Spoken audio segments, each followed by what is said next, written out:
5 years of marriage, and on my birthday, my wife, Willow, chose to pick up her ex instead of joining me for our dinner. But this time, when she came home, she found that I was no longer there. She thought I was just sulking, confident that I wouldn't be able to stay away from her and would eventually give in, returning to beg for her forgiveness. So, on the first day I was gone, she generously gave my room to her ex to stay in. On the second day, she realized that the huge villa felt eerily empty without me. On the third day, she found herself unable to get used to anyone else's cooking except for mine. By the fourth day, she could no longer sit still and began searching for any trace of me. That was when she finally realized there was no trace of my belongings in the house, and we had somehow, without her even noticing, already ended our marriage. It was then that panic set in, and she realized I really didn't want her anymore. Chapter 1. Explosion. Rich girl picks up ex at midnight, suspected to rekindle old flame. In the news GIF, under the heavy rain at the airport, a woman in a white dress smiles and throws herself into the arms of a man in a black suit. The man holds an umbrella,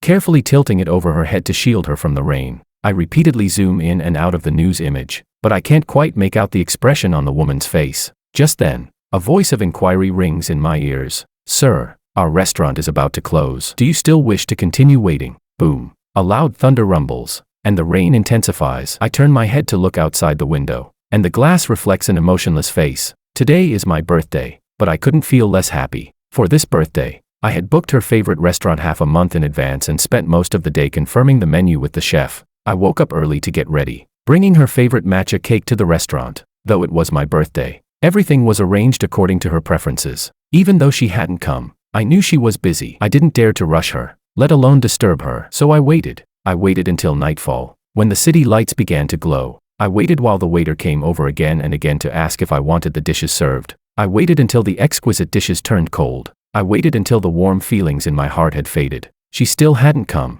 I looked down at the news image of that frail woman and couldn't help but let out a self-mocking smile. In 5 years of marriage, I had lost count of how many times I had waited for her. Every time, I started with high hopes, only to end in disappointment. I should have realized that once that person appeared, she would drop everything, even me, her husband of 5 years. I suddenly felt exhausted. I didn't want to wait anymore, nor did I want to maintain this one-sided marriage. I looked up and smiled at the waiter. No, I'm not waiting anymore. These dishes haven't been touched. Could I exchange them for an umbrella? In the pouring rain, I held up the umbrella and flagged down a taxi. The rain mist was thick, and as I leaned against the window, my thoughts drifted far away. I came from a poor family, and when I lost my parents at a young age, the Liu family supported me so I could attend school. After struggling and working hard to leave the mountains, I never forgot their kindness. At a charity gala, I met Willow for the first time. She sat in a high position, the lighting casting shadows on her face. Her narrow eyes held a hint of coldness,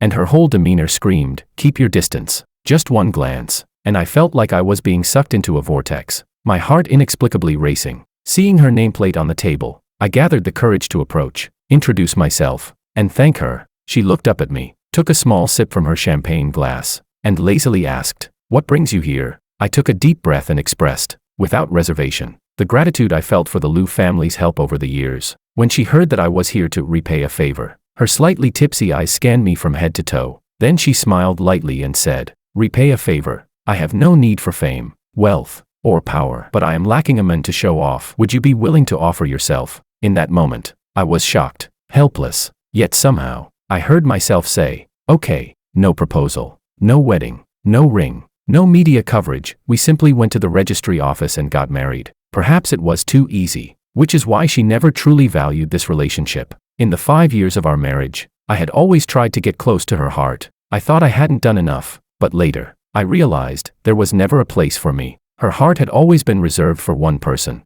Makoto, her first love, a passionate affection in her youth, but it ended without a trace. He said he was going abroad, and she let him go. As for me, I was merely a quiet, suitable companion in her cold world. Now, even that companionship was no longer needed. So, what reason did I have to stay? But Willow never forgot him. I slowly realized that I had been nothing more than a tool for her to get over her past heartbreak. The day she first proposed marriage to me was the very day Makoto officially announced his wedding abroad. Our wedding house was the very villa she had once looked at with Makoto. The restaurant we chose to celebrate our wedding anniversary was the same place where she had confessed her love to Makoto for the first time. Too many coincidences made my love for her gradually fade away. Beep. The notification sound pulled me out of my thoughts. I opened my phone and saw a message from the person with a black profile picture. Something came up today. I'll celebrate your birthday with you next year. I smiled lightly. Next year? Willow, there is no next year for us. Our marriage ends today. It was you who proposed the wedding back then. And now, it's me who is proposing the divorce. Chapter 2. The car stopped steadily in front of the villa, and the man in a black coat carefully held the umbrella while gently guiding the woman in his arms up the stairs. The front door was suddenly thrown open, and the housekeeper rushed over to take the umbrella from his hands. Willow paused, not seeing the familiar face she expected, and furrowed her brows. She didn't pass her coat to anyone. Instead, she simply draped it over her arm. "Where's Mr. Wang?" she asked. "Mr. Wang hasn't returned yet." Willow halted. It was then that she remembered today was supposed to be spent celebrating George's birthday. However, she had gotten a call from Makoto halfway through, which led her to turn around and head to the airport. She glanced out the window. The sky was as dark as unrelenting ink, and the howling northern wind carried fine raindrops. Moisture seeped through the slightly ajar window, and a chill swept through. A tinge of guilt stirred inside her. Would George be upset? But as soon as the thought emerged, she quickly dismissed it. It would be nearly impossible for George to be angry. He was always clear-headed, distinguishing right from wrong, and his words were gentle and measured. He never held grudges. These past few years, she had often muttered Makoto's name in her drunken stupor. George, however, acted as though he hadn't heard a thing. He simply made her hangover soup with his usual calm demeanor. How could he possibly be upset over such trivial matters? The housekeeper, sensing her fleeting worry, hesitated and asked, "Miss, should I call Mr. Wang?" Willow shrugged it off casually. "No need. He'll be back soon. When he comes, have him stop by the study." Then she turned softly to Makoto. "It's getting late. You can sleep in his room." Makoto looked at her with hesitation. "Isn't that a bit inappropriate? After all, that's Mr. Wang's room." She shook her head. "He won't mind." I stepped out of the taxi, holding the umbrella I had exchanged for dinner. The cold rain slid off the edges of the umbrella, forming a curtain of water that separated me from the world. But this umbrella couldn't block out the biting wind, nor could it shield me from the deepening chill in my heart. I tightened my coat around me, my fingers numb with cold as I walked for what felt like forever, finally stopping in front of a riverside apartment. Without hesitation, I signed a 6-month lease. I knew this time, I wasn't planning to go back. As soon as I closed the door behind me, the phone rang. I looked at the screen, my brows furrowing. "Makoto." I still swiped to answer. "Mr. Wang." "Hello, this is Makoto." His voice was soft, as if just steeped in warm water, fake and polite. "I heard you and Willow had some misunderstandings because of me. I'm really sorry and concerned. I think it's necessary to explain the relationship between her and me." I stood by the window, the rain pattering against the glass, sharp but irritating. "Although we dated, that was in the past. We're just friends now. I sincerely hope you two are happy and that you won't let me cause any misunderstandings. If possible, could you please give her a call? She's really worried about you." I almost laughed out loud. If Willow truly cared about me, would she really have waited until now to make a single call?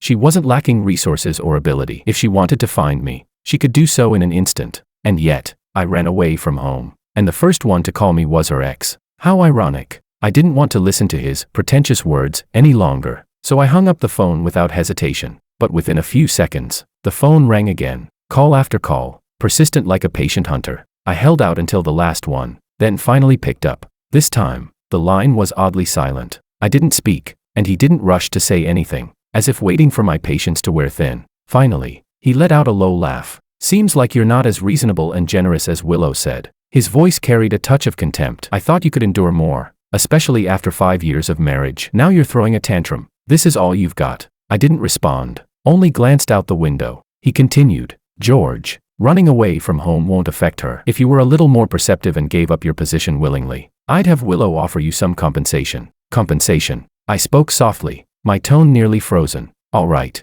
There was a brief pause on the other end, as if he hadn't expected me to agree so quickly. "What did you say?" I sat back down on the couch, my eyes lingering on the unopened cake box. I spoke softly. "Since Mr. Ito has already considered the compensation issue for me, why don't we meet and discuss the details?" I paused, a faint smile tugging at the corner of my lips. "Tomorrow morning, same place, the cafe." Chapter 3. The next morning, I didn't rush to leave. After all, he would definitely wait. Makoto was the type who thought he had the entire situation under control. He always believed that as long as he showed up, everyone would give him face, including me. By the time I walked into the cafe at my own pace, he was already seated, his expression impatient. He stirred his coffee, the cup nearly empty. I sat across from him, and before I could speak, he couldn't hold it in anymore. Didn't we agree on 9 o'clock? You show up at this hour. Are you trying to mess with me on purpose? I let out a scoff, my tone calm. Yes, Mr. Ito, I'm messing with you. His face changed instantly, and he raised his hand as if to slap me. I blocked it with one hand,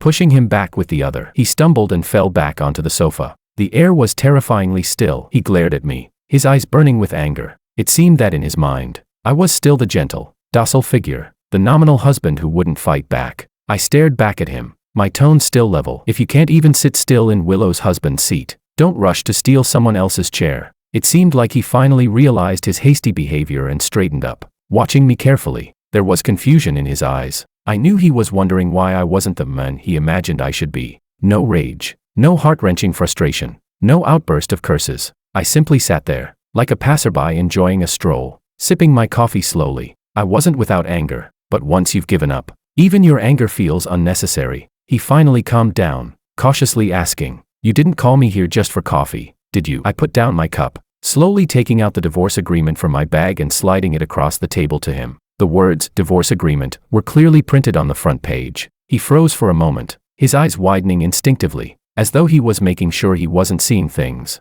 What do you mean? I spoke softly. Didn't you want me to divorce Willow? I'm agreeing to it. I paused, watching the gleam of excitement start to form on his face, nearly making me laugh out loud. But I have 2 conditions. You agree to them, and once the cooling-off period ends and the divorce certificate is in hand, I'll disappear from your world without leaving a trace. He fought to suppress the smile that was threatening to break out, trying his best to remain composed. What conditions? I looked at him, my tone still calm. First, I still have some personal belongings at the villa. When I send you the address, I need you to pack them up and mail them to me. Second, I've already signed this agreement. I need you to find a way to get Willow to sign it too, and she can't know that I'm the one initiating the divorce. He furrowed his brow. Aren't you going to give it to her yourself? I let my gaze drift toward the window, where my emotionless reflection stared back at me. I remembered many years ago, outside the Civil Affairs Bureau, when she had turned to ask me, "Are you sure this isn't just an impulsive decision?" At that time, I hadn't thought much about it. I just felt incredibly lucky that this woman,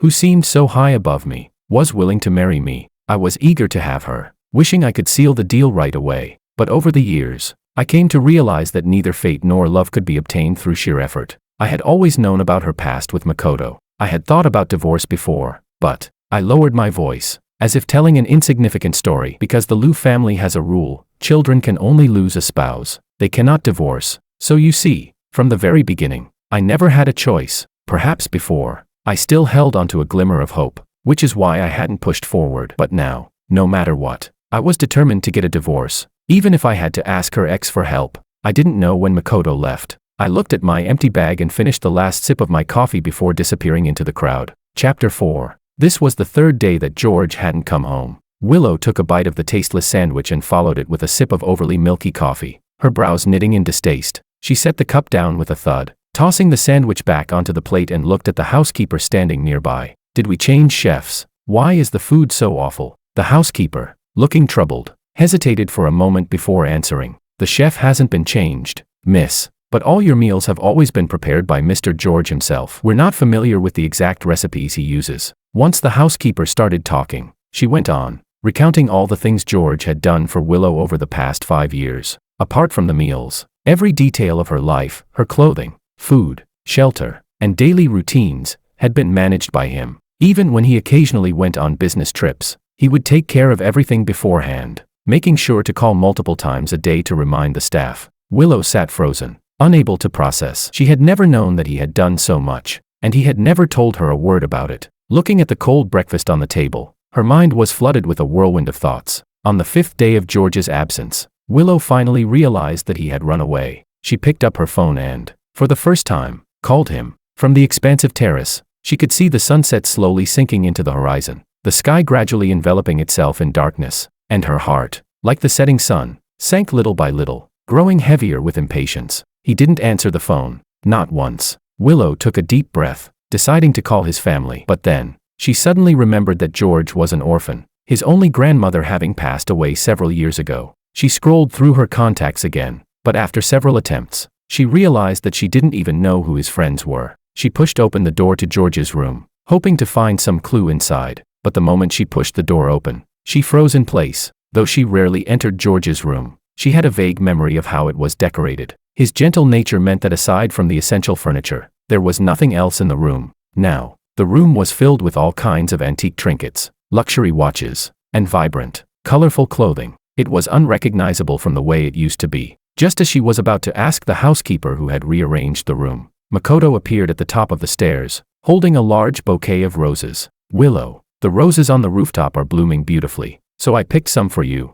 His words faltered when he saw the darkened expression on her face. What's wrong? Makoto, where are the original things in this room? Makoto seemed momentarily stunned, but quickly recovered. "I saw that those things were outdated, so I had the housekeeper remove them." "Willow, are you upset?" "Well, this is your and Mr. Wang's home, so of course, it's up to you what stays or goes. I'm just an outsider. Should I leave now?" His voice was choked, his eyes suddenly turning red. Hearing his faint sobs, Willow felt a strange irritation rising in her chest. George had never cried, even when she hadn't returned to the country for 3 months. Trying to help Makoto divorce his wife with a mental disorder, George had only reminded her on the phone to stay safe. Maybe she hadn't comforted herself for too long. Makoto quietly glanced up at her, only to find her lost in thought, staring at the room. He bit his lip, feeling increasingly unwilling. He had returned to the country. He was right in front of her and wasn't going anywhere. Why was she still thinking about George?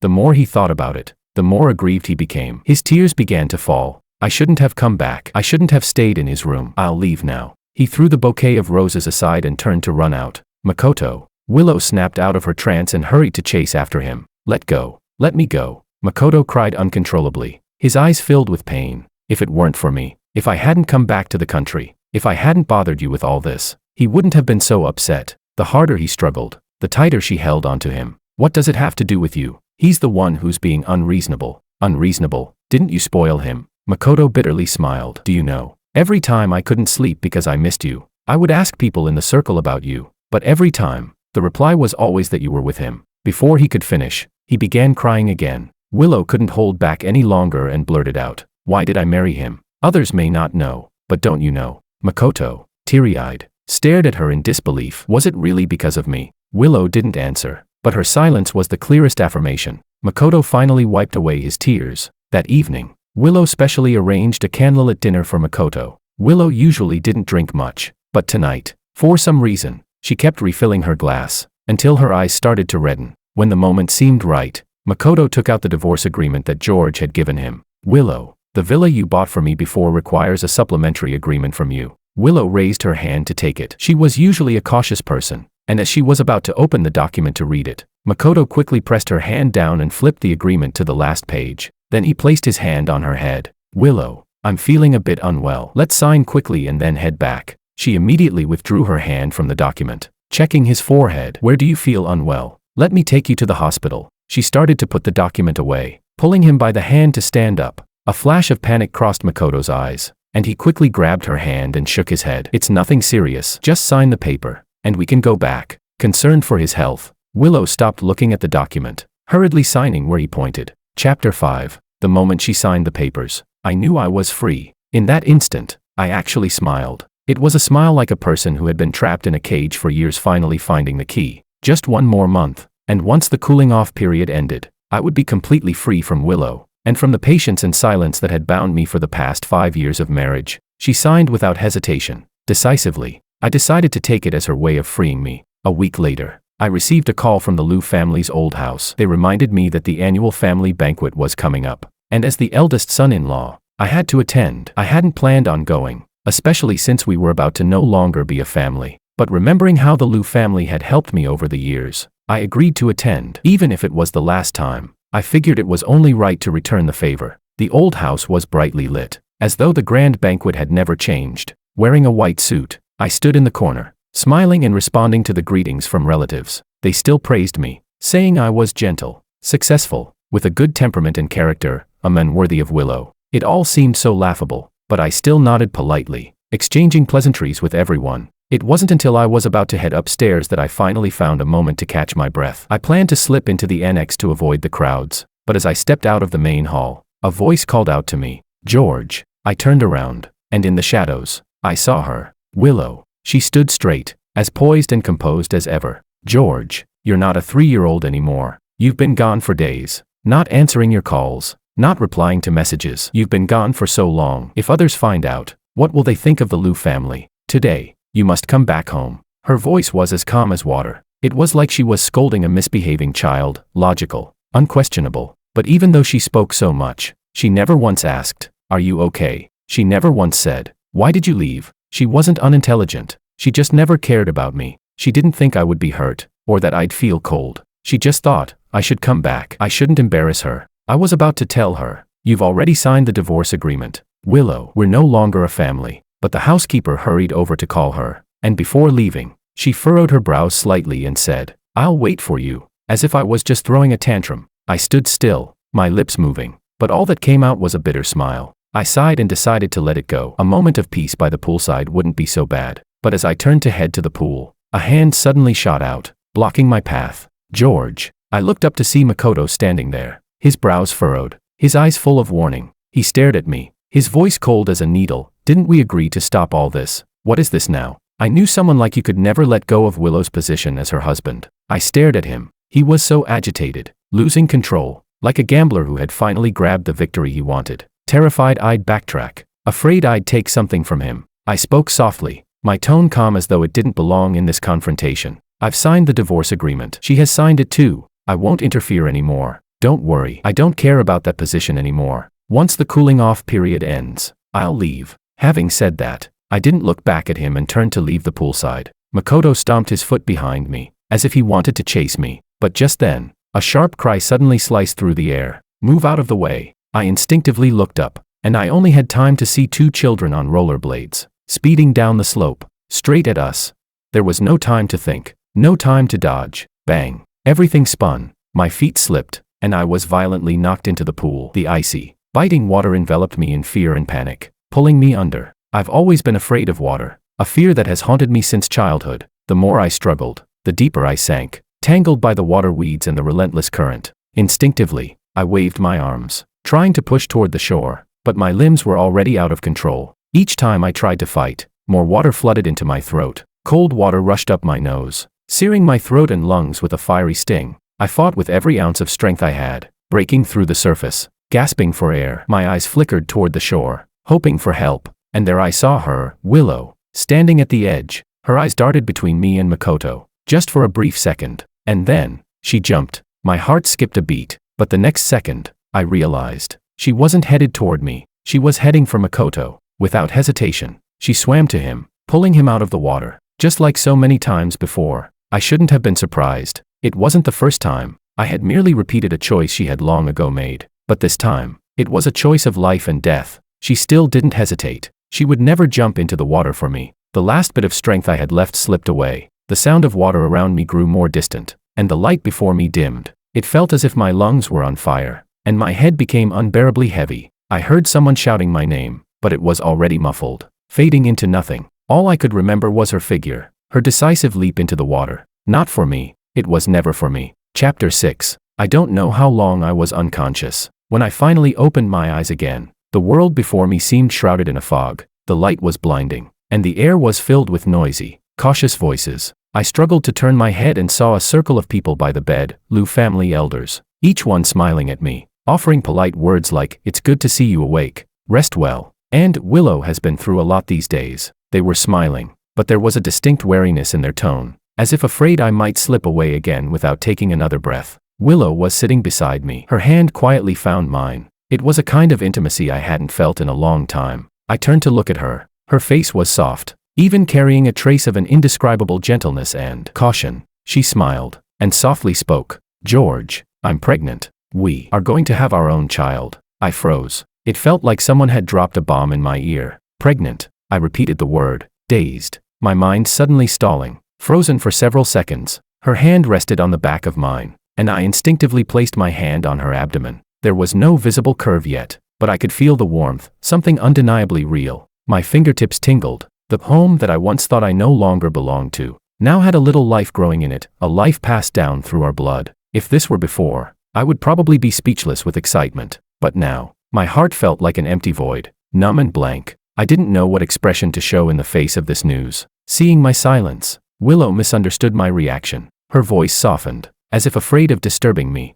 or perhaps with a hint of hesitation. I know you're upset because of the incident in the water, but the situation was so sudden. I really feared for Makoto's safety. You understand, don't you? She said it so naturally, as if she was talking about something trivial. She still thought I was unhappy because she had saved Makoto when we fell into the water. She still didn't think she had done anything wrong, and I was too tired to explain. The breath I had been holding in for so long had already dissipated. I didn't have the strength to scold or argue anymore. I simply watched her in silence. She was still waiting for me to say something, and her eyes even held a rare tenderness. But I just slowly lifted my hand, gently pulling away the one she had been holding. I'm tired. My voice wasn't loud, but it was unmistakably clear. You're pregnant. Rest well. She seemed not to understand, nodding lightly. I'm fine. You rest. I'm going to check on Makoto. My eyelids fluttered slightly, but I didn't say anything else. When she finally got up and left, I slowly closed my eyes. The room grew quiet. Only the beep-beep of the medical machines and the rhythmic rise and fall of my chest breaking the silence.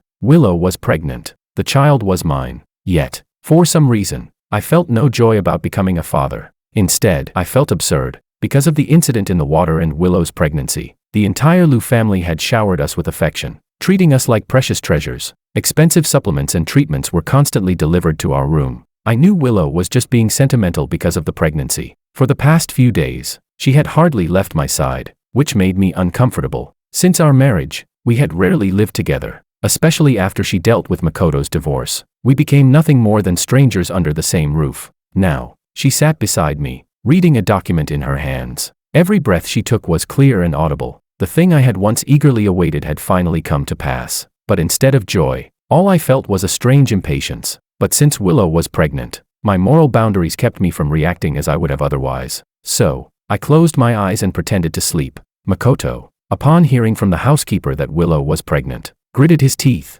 a flicker of anger stirring in his eyes. He had planned to divorce Willow and sever all ties. Now that she was pregnant, was this a ploy to keep me from leaving? That's how he thought, and that's exactly what he asked. At the time, Willow had to leave for work, giving Makoto a chance to enter my room. I acted as though I hadn't heard him, flipping through the book in my hands. My calmness seemed to irk him even more. George, I'm talking to you. I finally closed the book, looked up at him, and replied coolly, when did I ever say I wouldn't give you this position? Makoto's face showed clear surprise. He had always assumed I was only playing at divorce. Now that Willow was carrying my child, he thought my position was more secure than ever. He expected me not to want a divorce, and he found it normal. But he didn't expect me to be so resolute. What do you plan to do about the child? Makoto asked, suddenly changing his expression. You're not thinking of. I remained calm. Willow has been having people watch me. I can't find a chance to leave. You'll have to find a way to get her out of the way. Makoto agreed. Before leaving, he asked me one last question. You've endured all these years. Why are you so determined now? I remained silent for a long time, until Makoto was about to walk out, and I finally spoke up. Because I'm not happy. I had always known that Willow loved Makoto. All these years, she went abroad to see him, stayed with him, thought of him. I had endured it all. Enduring for 1 year, 5 years, a lifetime, it was all the same. I had considered just putting up with it. After all, what was the harm in enduring? Eventually, I'd get used to it, and things would get better. But at night, I couldn't sleep. My heart burned with a constant, gnawing ache. There were words that kept tumbling around in my mind. Things I couldn't suppress. I wasn't happy. Willow, these years of marriage, I've been so unhappy. A person only has 30,000 days to live. From now on, I want to live the life that belongs to George, and never again will I spend my time trying to please a woman who doesn't love me. Chapter 7. Late at night, I had just finished my shower and was sitting on the edge of the bed, drying my hair. The guest room lights were off, and the only light came from the moon outside, casting a hazy glow across the room. I heard her footsteps pause outside the door, hesitant, as if she was preparing to enter. But before I could get up, my phone rang. I didn't answer. As expected, it was her calling. But she didn't come in. A few seconds later, I heard her pick up the phone. Willow, my ex-wife is bothering me again. It was Makoto's voice. His tone was the same as always, tinged with a hint of a cry, like a child who had never grown up, always seeking refuge in front of her. A few seconds later, the call ended. I knew she would leave. As expected, a few minutes later, I heard her hurried footsteps and the sound of the housekeeper opening the door for her. When everything fell silent, I slowly put on my coat, grabbed my bag, and stepped out of the room. Her departure still lingered in my ears, clear as a saw cutting through my heart. She didn't ask where I was going, nor did she care if I would return, even though I had just been pulled out of the water, almost losing my life. Yet, All her thoughts were still with that crying man, that fool. I gently closed the door, as though I had never existed. After leaving the old house, I first went to the hospital for follow-up treatment, then took a moment to visit the rental apartment. It was a nice place, quiet, by the river, undisturbed. I locked the signed divorce agreement in the drawer. Soon, once the cooling-off period was over, I would be able to leave this long, one-sided play. She called again. Perhaps realizing I had truly disappeared, she suddenly remembered I was still around. I didn't answer, not once. From the moment she jumped into the water to save Makoto, I knew what my position was in her heart. It wasn't that I was being petty or overly sensitive. It was the truth I had finally accepted. I was just a temporary replacement in her life. Later, she seemed to have stayed with Makoto and didn't return for a while. But she did send me a text message. Makoto's ex-wife is making trouble again, so I have to stay and keep him company tonight. I'll be back in a few days. Take care of yourself while you're at home. I replied with a single word. Understood. I threw my phone onto the bedside table, leaned back in the chair, and closed my eyes. I had imagined countless times what she would be like when she returned, worried, apologetic, or at least offering a stiff explanation. But she gave me nothing. She chose someone else, as naturally as ever. I didn't blame her. I simply, finally learned to let go. A week later, she returned. I was sitting in the sun on the porch swing, eyes half closed, when I heard the sound of her car door. She walked over and handed me a box. This is a gift to make up for the time I've been away. I glanced at it, said nothing, and opened it. It was a pen. I recognized it. It was part of a promotional giveaway. The real one was the custom-made pen she had given to Makoto a few days ago, the handcrafted one with his initials. Makoto had even sent me a photo, proudly boasting, "Willow truly knows me best." I said nothing, simply smiled faintly. Then I placed the pen and the box on the small table beside the chair. She didn't notice. She sat down and asked, "Why have you been so quiet lately? Are you feeling unwell?" I shook my head, smiling gently. "I'm fine. I just suddenly realized that some things, even if said, no one really listens to." She paused, a bit confused, but didn't press further. Something was off. I could feel her mood was strange, but I couldn't pinpoint exactly what was wrong.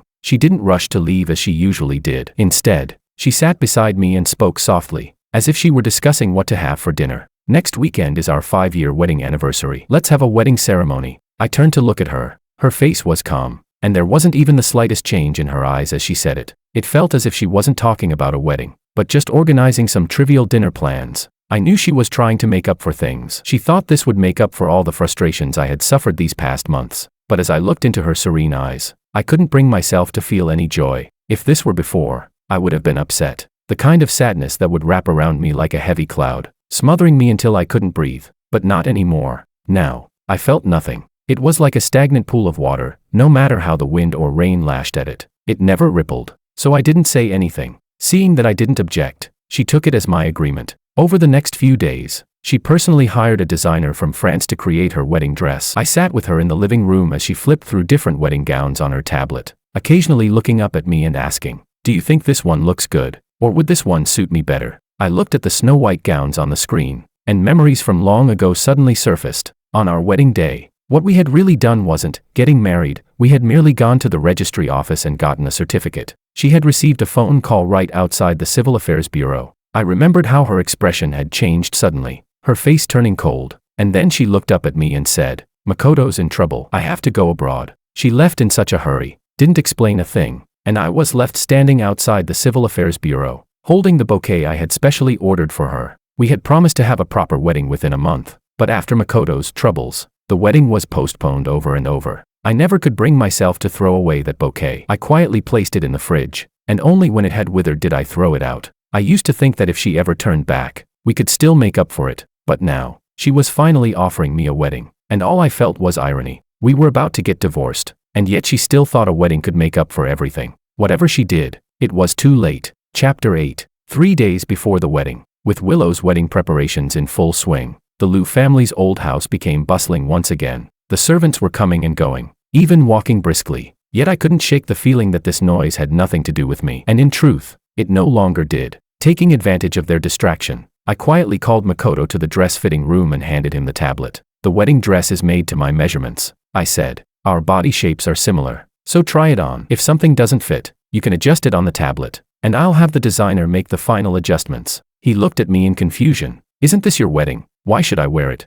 I met his gaze, my voice flat, almost cold. "The day Willow holds her wedding, It will also be the day the divorce cooling-off period ends. I'll leave the wedding with the divorce certificate. The bride can't stand on the stage alone. You're the person she most wants to marry. So naturally, you'll take my place. I paused, letting my words sink in as I noticed the shock on his face. Makoto, I wish you both the happiness you deserve. As I spoke those words, my voice was steady, without a hint of hesitation, and my eyes held no sorrow or regret. At that moment, I think he finally understood. I had truly let go of Willow. 2 days before the wedding, I had just gotten out of the bathroom, drying my hair as I walked toward the living room sofa. She was sitting there, her laptop on her lap, with her phone glowing beside her. I saw her brows twitch slightly, as if she noticed something. We're getting married soon, she suddenly asked. Why did you buy a plane ticket?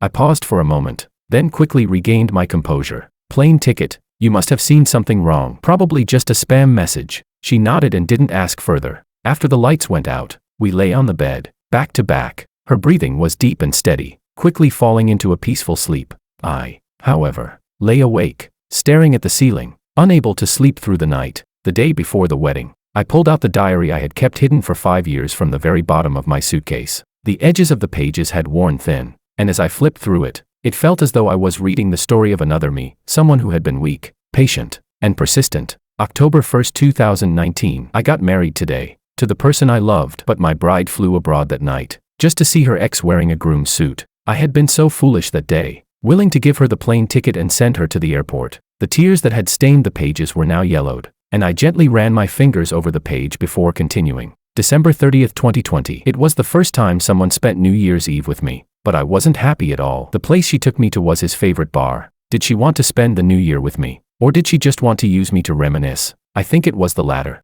October 1st, 2021. Our wedding anniversary. I took her out to eat. She said the restaurant had sentimental value. Later, I found out that was where she first confessed to Makoto. August 29th, 2024. Makoto has returned to the country. Her eyes have started to shine again. I know it's time to leave. The thick diary was filled with all the grievances and struggles I had endured over the past 5 years. From hopeful beginnings to daily torment. And finally, complete resignation. I once wanted so much to be loved by her, even just a little, but now, all I wanted was to leave. I picked up the pen and wrote the final words on the last page. September 31st, 2024. I've decided to leave. Willow, I don't want you anymore. I placed the diary and the divorce agreement in the drawer by the bedside. Then I stood up and gave one last look at the festive room. Turning my face, I smiled, filled with a yearning for freedom. As the clock struck, I disappeared into the vast night. Chapter 9. The day of the wedding. The ceremony hall was softly adorned with flowers and white lace, and the sunlight filtered through the stained glass windows, casting dappled shadows on the floor. The atmosphere felt warm and romantic, adding a touch of tenderness to this sacred moment. Willow stood at the end of the rose path. What was supposed to be just a makeup wedding now had a different feel altogether. As she stepped onto the stage, she realized she was actually feeling a sense of anticipation. She had never seen George in a groom's suit before. Just the thought of herself in a wedding dress, blushing and slowly walking toward George, made her heart inexplicably race. To the sound of the music, the bride, wearing a veil, lifted her skirt and walked toward him. Mr. George, do you take Miss Lou as your wife? To love her, cherish her, respect her, accept her, and remain faithful to her in sickness and in health, in poverty and in wealth, until death do you part? The groom nodded. I do. Miss Willow, do you take Mr. Wong as your husband? To love him, cherish him, respect him, accept him, and remain faithful to him in sickness and in health, in poverty and in wealth, until death do you part? She nodded. I do. Amidst applause, the priest solemnly declared the couple married. A smile tugged at the corner of Willow's lips, but as the men leaned forward to lift the veil and kiss her, she suddenly clutched the veil tightly, refusing to let go. The man assumed she was shy and gently lowered his head, soothing his wife. Willow, don't be scared. At the moment she saw his face, her pupils contracted in shock. Makoto. Willow stared at him, unable to believe what she was seeing. After a moment, she composed herself, and the smile on her face quickly disappeared. She grabbed his hand firmly. Fortunately, Makoto had his back to the audience, so unless someone was sitting in the first row, they couldn't see his face. She quickly regained her composure, pulling Makoto close so he wouldn't face the gazes of the many guests. Luckily, Makoto and George were of similar stature, so few people noticed that the groom had been swapped. Willow gave an apologetic glance to the guests. I'm sorry, I'm feeling unwell and need to rest. The guests exchanged knowing looks, and the teasing ceased immediately. Only a few people who knew the truth whispered among themselves. The banquet soon began. According to tradition, after the bride and groom changed into their wedding attire, They were supposed to come down and toast the guests. Lou father and Lou mother waited and waited, but neither of them came downstairs. Lou mother, thinking they were probably still enjoying each other's company, decided to wait a bit longer. But as the evening grew late, and it seemed like the party was coming to a close, neither of them had shown up. She glanced at the housekeeper beside her. "Go upstairs and remind the young master and miss to change and come down soon." The housekeeper nodded, turning and heading upstairs, knocking on the door of the lounge. "Sir, miss, master and madam ask that you change and come down as soon as possible." The room was quiet for a long while before a woman's voice responded. "Got it, you can go ahead." After the housekeeper left, Willow frowned as she looked at the men in front of her. "Why is it you?" Makoto's eyes reddened. "Why can't it be me?" "Willow, are you really going to go through with this wedding with George?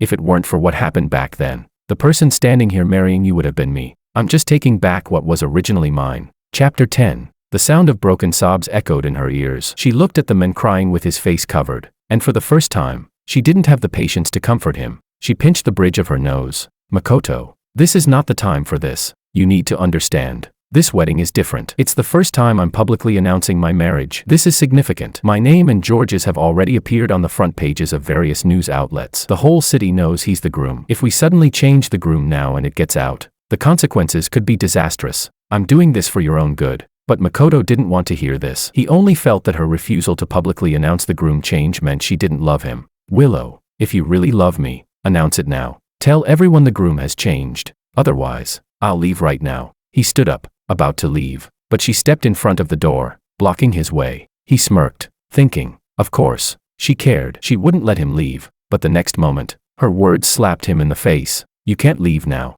Makoto's face darkened. "What do you mean?" Willow explained. "If you leave now and someone sees you, the consequences will be bad. Makoto, stay here for now, and we'll talk once everyone's gone." She didn't wait for his response, just turned and left, closing the door behind her. Makoto stood there alone, his fists slowly clenching. He had always believed becoming Willow's husband was within his grasp. After all, she loved him so much, and George had created such good conditions for him. Now, he had finally replaced George and was marrying her. Once she acknowledged him in front of everyone, everyone would know he was the one she truly loved. And since Willow loved him so much, she would certainly explain everything for him. But reality gave him a harsh slap. The moment she saw his face, she quickly lowered the veil and, before he could react, pushed him up the stairs. She wouldn't even let him go downstairs to greet the guests. Chapter 11. Makoto looked at himself in the mirror. The face he once proudly admired now seemed to show the signs of age. After experiencing a failed marriage, the woman he once pursued no longer considered him a candidate for husband.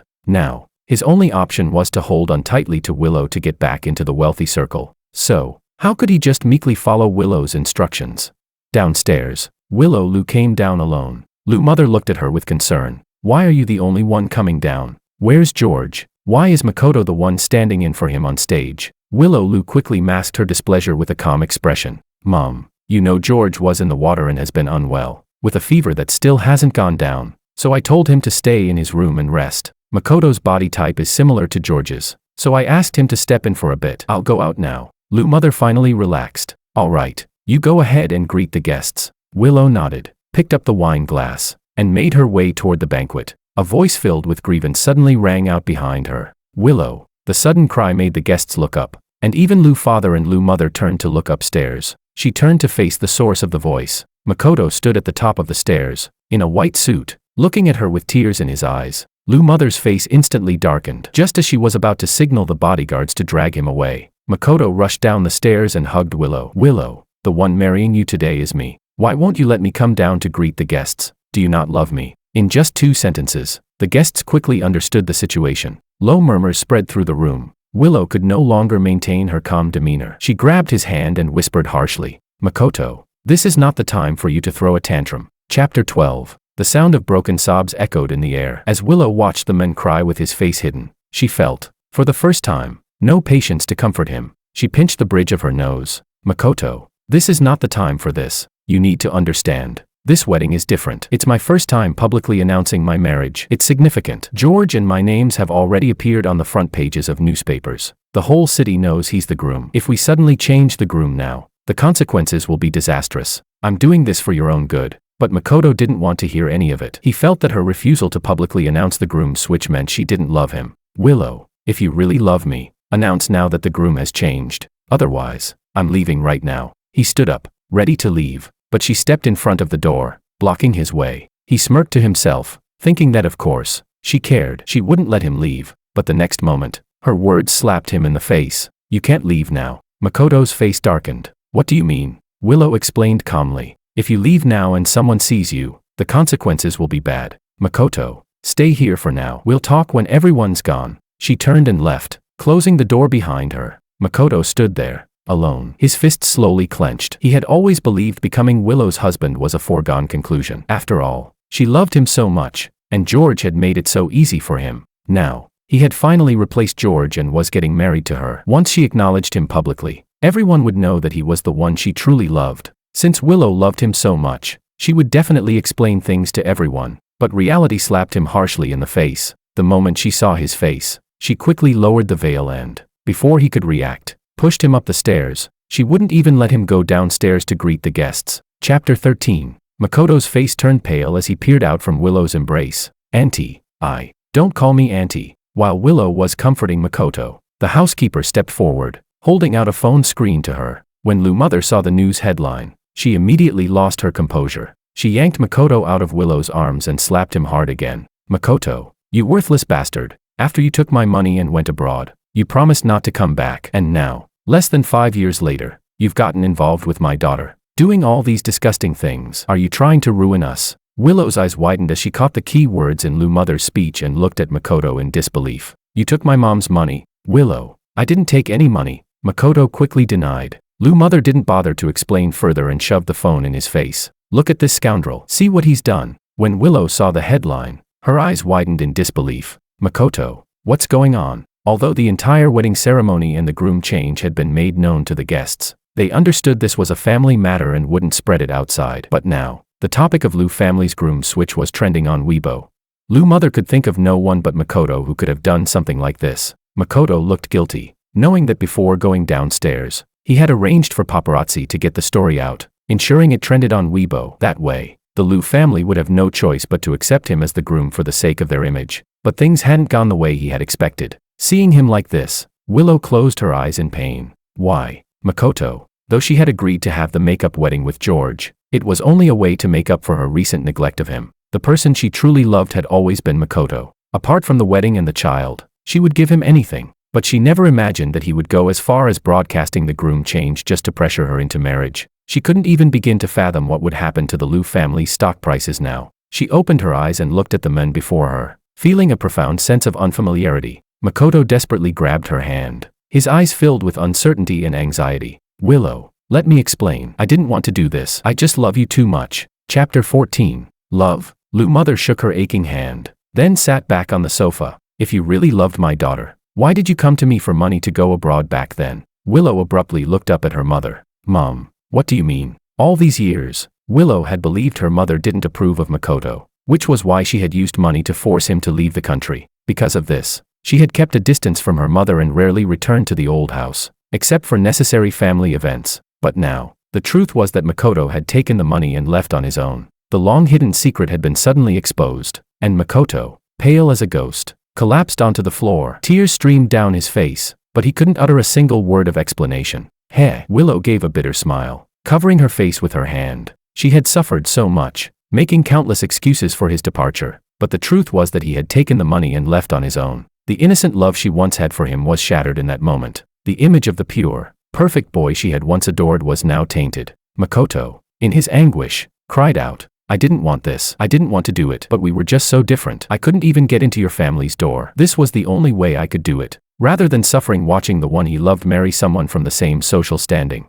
he had chosen to leave first, taking the money and retreating. At the heart of it, Makoto only cared about himself. Every decision he made, every step he took, was for his own benefit. In his youth, he had taken the money to go abroad, unwilling to face having nothing. Now, to survive, he had used Willow's love to justify all the wrong things he had done. Willow walked toward him, kneeling down to face him. She looked into his eyes for the first time with resolve, and with a final, deeply emotional gaze. Makoto, do you know, back then, I truly thought about having a future with you. Even if the whole world stood against us, I would have given up everything and taken you away. But before she could give up on herself, he had already given up on her. Fear began to rise in Makoto's eyes as he realized that something had completely left him. Willow, Willow, Willow. The sound of his heart-wrenching cries echoed through the entire villa, but that woman simply turned and disappeared into the night without looking back. In order to quell the trending topic and calm the shareholders, Willow spent the next week at the company. Under the dim lights, her bloodshot eyes remained fixed on the computer screen, and her phone rang non-stop beside her. In the end, she slumped back in her chair, picking up the phone. "Mom." Lou Mother's calm voice came through. "Forget about the trending topics in the company for now. Your father will handle it. Right now, you need to bring him back, especially since you're still pregnant. Your grandfather's been worrying about this these past few days." Since the banquet ended late, Lou's father had gone back to his room after the ceremony and was unaware of the situation. He was older now and couldn't handle such stress, so they tried to hide the truth from him as long as possible. Her mother's reminder made Willow realize that since the wedding, the real groom hadn't appeared at all. She opened her contacts and dialed his number, but on the other end, there was only the sound of the line ringing, with no answer. She dialed several more times, but still, no one picked up. Only when she searched online did she realize that she had been blocked. Frowning, she dialed her assistant's number. "Find out where Mr. George is. How could he leave at a time like this? Hadn't he been the one most excited about the wedding?" Chapter 15. I already knew that if she truly wanted to find me, it would be effortless. The Liu family's connections and influence were not something I could easily escape. So when I pushed open the door of my apartment in a foreign land and saw that familiar yet strange figure at the foot of the stairs, I wasn't surprised. She had come. I had seen the video of the groom change at the wedding. In the footage, she was wearing the veil, hiding her emotions, while Makoto stood in for me, completing the entire ceremony. She remained as composed as ever, claiming to be unwell, which simplified the proceedings. I looked at the scene without feeling the slightest bit moved, because I had known all along she never cared about me, and now, it was the same. I stood in the doorway, looking down at her. She leaned against the car, dressed in a simple gray dress, no makeup, her hair casually tied up. She looked like a completely different person compared to the refined and perfect image she had when she was in the villa. For a moment, I even felt like she was a stranger. She spoke first. "It's been a mess long enough. Don't you think it's time to go home?" I laughed, a cold, emotionless laugh. So, to her, this marriage, this divorce, and this attempt to escape from her had only been a mess. "My grandfather has been asking about you," she added, as if to soften her tone. "Everyone is looking forward to our child." She still used others to pressure me: family, children, responsibility. But I had stopped falling for that long ago. I lowered my eyelashes, my voice light, almost casual as if discussing the weather. "Miss Liu, we're already divorced. I don't want you anymore." She froze, seemingly unable to comprehend what I had just said. After a few seconds, she let out a cynical laugh, as if she had heard a joke. "Divorce? I never signed anything. So how can you leave?" She stepped forward, grabbing my wrist firmly, her tone turning harsh. "I don't have time to argue with you here. Come back with me now. Don't you want our child to have a father?" Her grip was strong, but I remained unmoved, finding the whole situation absurd. I stared at her, slowly speaking. "If you don't believe me, you can go to the new house right now. The divorce agreement is in the drawer beside the bed, with your signature on it." Her expression froze, her brows knitting tightly. "When did I ever sign a divorce agreement? Even if I did, the family won't agree to it." As she spoke, it seemed like something clicked in her mind. She glanced down at her stomach, and her eyes softened. "Besides, I'm still pregnant. George, you can't abandon our child." I finally smiled, but the smile was colder than ice. "You're talking about the child?" I fixed my gaze on her eyes. "How can I be sure it's mine? Besides, I've seen the health report you hid in the drawer. During that time, I never even touched you." That night, she had hurriedly left the villa, and I had accidentally found the health report she had hidden away. At that moment, I felt no regret left. Her face went pale as she realized what I meant. She trembled, her voice barely audible. When did you see it?" I answered calmly. "The night you went to see Makoto. The child is yours to handle. After all, he's not mine." Her hand clenched my shoulder, her knuckles turning white, and her voice was nearly strangled with rage. "How dare you, George? How dare you?" I looked into her eyes, the same eyes that used to be so calm and high above, now filled with anger and collapse, pain, unwillingness, rage, and I felt relief. Her shock, her grievance, her anger, and a hint of panic, all of it gave me a sense of catharsis. Could her pain compare to the years of bitterness I had endured in this marriage?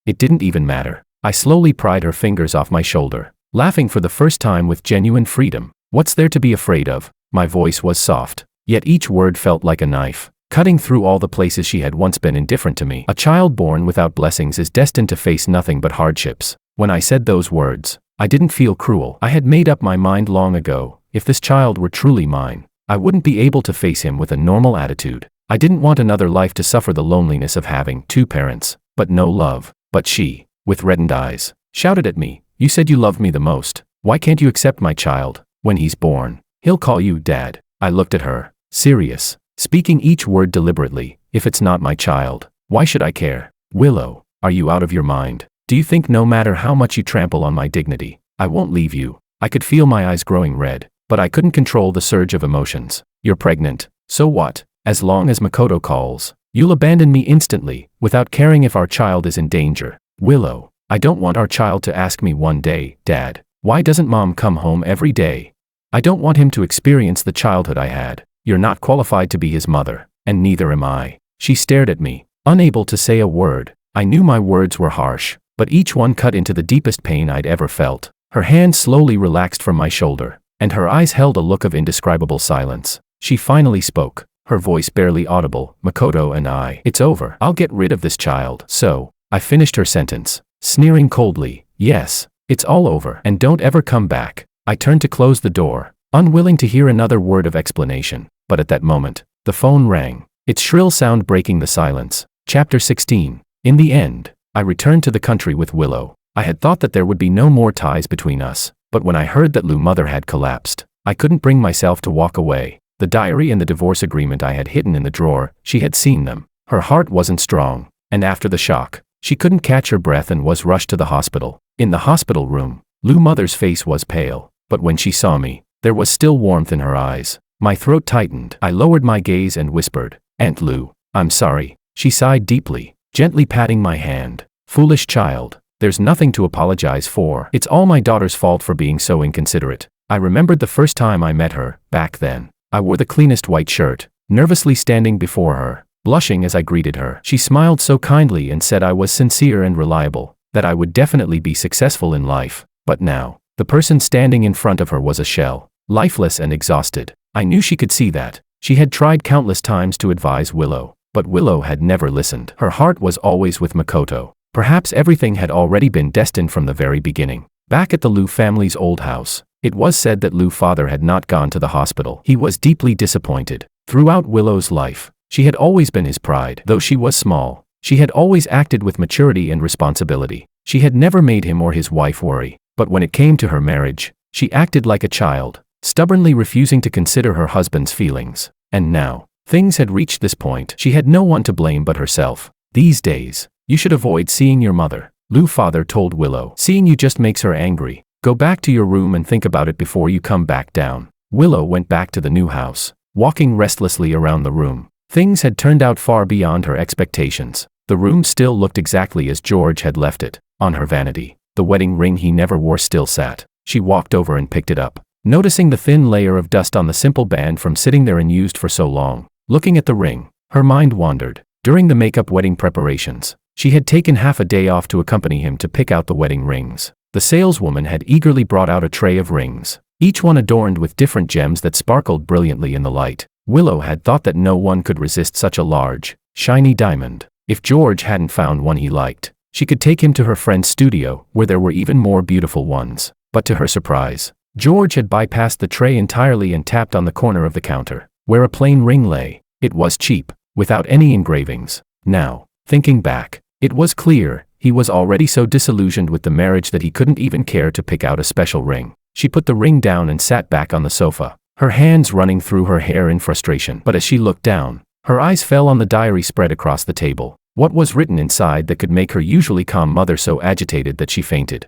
Driven by a mix of anger and curiosity, she picked up the diary, but when she saw the first page, her hand froze. September 1st, 2019. I got married today, to the person I loved, but my bride left the very same night to go abroad, just to see her ex in a groom's suit. Perhaps it was out of frustration, or maybe out of defiance. She had deliberately chosen to get married to George on the same day she went to get her certificate with Makoto, wanting to prove to him that without him, she could live even better. But when she happened to stumble upon a photo of him wearing the groom's suit on WeChat, her frustration turned into a bitter feeling. She still wanted to see the men she loved in a groom's suit. So that night, without any excuse, she had left George right after they had gotten their marriage certificate and hurriedly gone abroad. A deep sense of guilt slowly crept into her heart. She traced her fingers over the crease left by dried tears on the page and pressed her lips into a straight line. She couldn't even begin to imagine how heartbroken he must have been. Writing and crying at the same time. Chapter 17. January 2020. This was the first time someone accompanied me for New Year's Eve,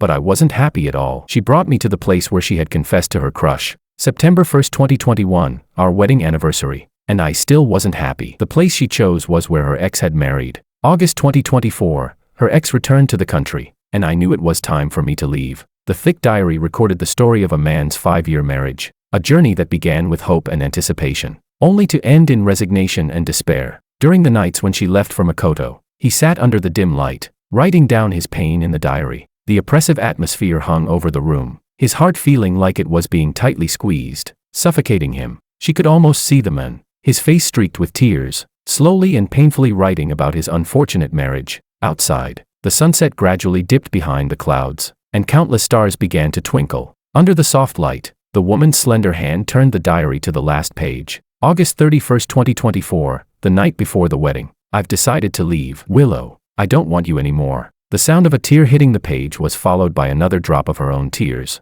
She touched her face, realizing she had been crying without noticing. That night, the lights in the wedding room stayed on all night. The next morning, when I saw her in the living room of the old house, I almost didn't recognize the woman who seemed to have aged years in a single night. She stood at the door, her face pale, bloodshot eyes, her lips devoid of their usual color. She looked fragile, as though she could break with a gust of wind. The look in her eyes was one I had never seen before, guilt. The housekeeper, nodding to her, said, "Good morning, miss," before turning to me. "Sir, your room is this way." Even though we were divorced, for the sake of Liu's father, the Liu family had tacitly agreed to keep everything quiet, refusing to reveal any details to outsiders. Hearing "sir" felt strangely sharp, yet it held a warmth I didn't want to admit, as though we hadn't yet reached this point. But I didn't want to respond, nor did I need to. She hesitated for a moment, as if about to call me, but I had already stepped toward the arranged room and slammed the door shut in front of her. I heard her laugh softly from outside, bitter and pale. At that moment, I didn't turn back. Later, I learned she had made a decision that day, without telling anyone. She had gone to the hospital alone. "Miss Liu, are you sure about this?" The doctor's tone was filled with reluctance. "Your health isn't great." I'm sure." She touched her stomach, where a new life had never had the chance to greet the world, as her mother had personally ended its hope. She whispered an apology to the child, and I found out much later. Recently, Willow had become a different person. The first to notice was the old housekeeper brought from the villa. In his memory, this young lady used to leave the house before dawn and would only return after dark, sometimes staying abroad for months chasing after her ex. But now, every morning when I came downstairs, she was sitting at the breakfast table, as though waiting for me. Not waiting for me, but guarding me. Her eyes always fixed on me, watching. She didn't speak, but her gaze made me uneasy. It wasn't just me, even the servants noticed the change. She had suddenly become a housewife, spending every day with nothing to do but circle around me. I couldn't understand where she found all this time, nor could I grasp what she was trying to do. Was she trying to move me? Unfortunately, it was too late for that. If it weren't for Liu's mother telling me that Liu's father's health had been deteriorating, I would have moved out long ago. Liu's mother wanted us to pretend we were still married, to put on an act in front of Liu's father and make him feel at ease. She said, apart from cooperating in front of Liu's father, I could do whatever I wanted. If Willow became a nuisance, she would personally ask Liu's father to send her away. At first, I intended to refuse, but then I remembered the warm smile on Liu's father's face when we first met. How he handed me a red envelope and said, "You're the one Willow has chosen. You're a part of the Liu family now." In the end, I softened. I agreed to stay a little longer, to accompany him through his last days. Liu's mother was overjoyed and immediately instructed the servants to prepare a room for me. I had to admit, after the divorce, my mindset had really changed. I ate well, slept soundly, and spent my days with Liu's mother, sunbathing, gardening, chatting. There was only one small issue: Willow. She always watched me with eyes full of guilt. Every time I saw her, I couldn't help but shiver. How come this woman, who had never bothered to act, had suddenly turned into an actress? I started avoiding her. If she walked through the front door, I'd go around the back. If she tried to speak, I'd pretend I didn't hear her. Since returning to the country, we hadn't exchanged a single word. I had no interest, and she, perhaps, had finally learned to keep silent. Chapter 18. On the day of Liu's grandpa's 80th birthday celebration, I thought there would be no interaction between Willow and me, but, in the end, she found a way to speak to me. The banquet hall was brightly lit, with glasses clinking and laughter filling the air. I handed the prepared birthday gift to the butler beside Lou Grandpa, smiling as I respectfully said, "Grandpa, wishing you longevity and happiness." Lou Grandpa laughed heartily and said, "Good," several times in a row. "Seeing that you and Willow are living happily together, I can finally rest easy." Hearing this, my heart stirred for a moment, and I nodded. After greeting Lou Father and Lou Mother, I excused myself and went upstairs to rest. I thought I would quietly spend the night without saying another word to her, but as soon as I closed the door, a hand suddenly pressed against the gap. Hiss! A muffled groan came from the door being squeezed. I jumped, immediately opening the door. Willow. It was her. The smile I had still worn earlier disappeared instantly. "What are you doing?" She didn't respond but simply squeezed into the room, almost as if she intended to throw herself into my arms. Instinctively, I stepped back. "If you have something to say, just say it. Don't touch me." I didn't expect her to look so suddenly embarrassed and pained, but I simply didn't want to bear any more of her touches. She opened her mouth but couldn't get the words out. I lost patience, walking over to the door and opening it again, speaking in a cold tone, "If you have something to say, say it. If not, please leave. I need to rest." Finally, she spoke, as if summoning all her courage. "George, I want to apologize." I froze for a moment. An apology? It came out of nowhere. "What are you apologizing for?" She gave a bitter smile and shook her head. "I read the diary you kept. Only then did I realize you've been suffering so much because of me." Suffering?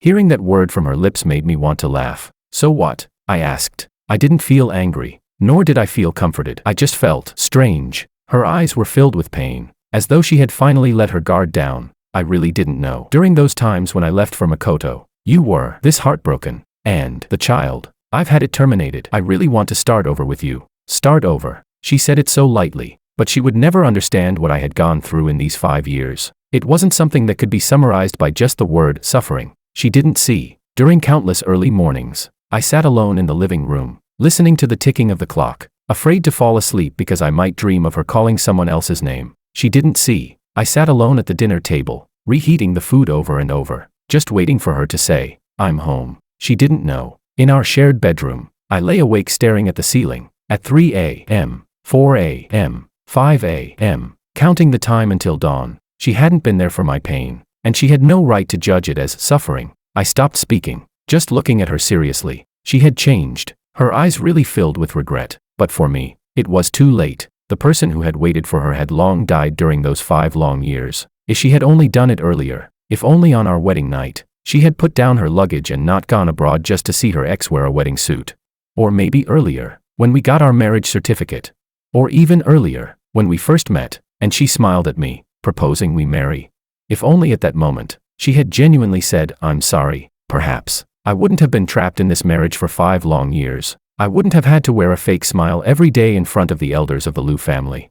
I wouldn't have had to hold the thick diary every night, writing down my hidden sufferings and tears. Her apology came too late. It was 5 years too late, so I rejected her. She looked at me with eyes full of guilt, but I didn't spare her another glance. I simply pushed her out. "I'm tired. I don't want to hear it anymore." The door slammed shut in front of her without any hesitation. At that moment, I didn't look back. After the banquet ended, she still didn't say another word to me. She just quietly stood by my side, watching me smile and send the guests off one by one. Once the crowd had dispersed, she followed me back to the annex. As we passed the pool, I hadn't even had the chance to say anything. Suddenly, a scream cut through the air. "Move aside." I looked up abruptly. It was a deer brought as a gift during the celebration by one of the guests. After the banquet, the servants had planned to take it to the garden and secure it, but for some unknown reason, it had been startled, its antlers lowered, charging straight at me. I stood frozen, my feet stuck to the ground, my mind screaming, "Run," but my body wouldn't obey. At that moment, a strong force shoved me out of the way. "George, watch out." It was her. I turned back in a flash. I only had time to see her silhouette dive into the path of the deer's charge. Bang. Thud. She was knocked over, her body hurled into the pool, crashing heavily against the artificial rocks. Blood blossomed in the water like a red flower, bright and blinding. Willow. Chapter 19. When Willow finally opened her eyes again, she realized she had been taken to the hospital. "George." But all she heard was Lou Mother's cold grunt. "George isn't here. It's only me." "Where's George? Is he okay? Is he all right?" She struggled to sit up, but Lou Mother was quick to push her back down. Hey, don't move. You've still got a wound on your head. Don't worry. George is fine. He just got a bit of a shock and is resting at home." Willow finally settled back down, but accidentally touched her wound. While adjusting her pillow, Lou Mother sneered, "Now you feel pain. Huh?" When George fell into the water, it was 10 times worse for him. Thinking back to the pale face of George when he was rescued, Lou Mother's heart hurt even more. She struck Willow's body a few times in frustration.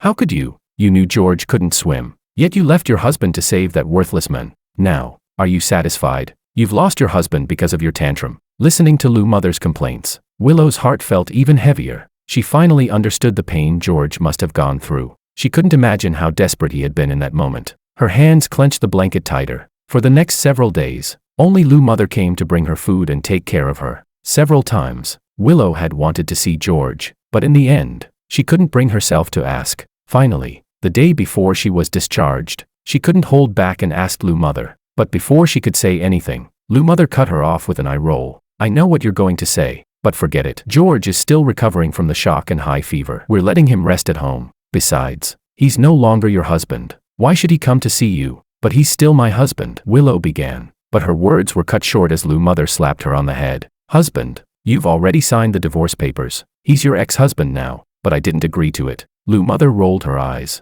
Later, she had someone look into the divorce, and only then did she find out that her daughter had been tricked into signing the papers while drunk. Encouraged by Makoto, the good-for-nothing. "Who told you to drink so much that day? Serves you right." The day Willow was discharged, I was in the living room with Lou Grandpa, having tea. The moment she walked in, I saw her. We exchanged a glance for a moment. There was hesitation in her eyes, like she had something to say, but I had no intention of speaking first, and eventually, I asked, "Are you feeling better?" She nodded, but before she could speak, Lou Mother called her away. Not 2 minutes later, Lou's younger sister came up to me, smiling broadly. "Come on, let's go to the hot springs." Willow froze upon hearing this. She looked at me, but I didn't respond. Actually, I had agreed to go with Lou's younger sister. She had always been kind to me, knowing I was feeling down and insisted on dragging me out for some fresh air. I thought she wouldn't follow us, but unexpectedly, with Lou Mother's and her younger sister's encouragement, Willow also nodded and said she wanted to join.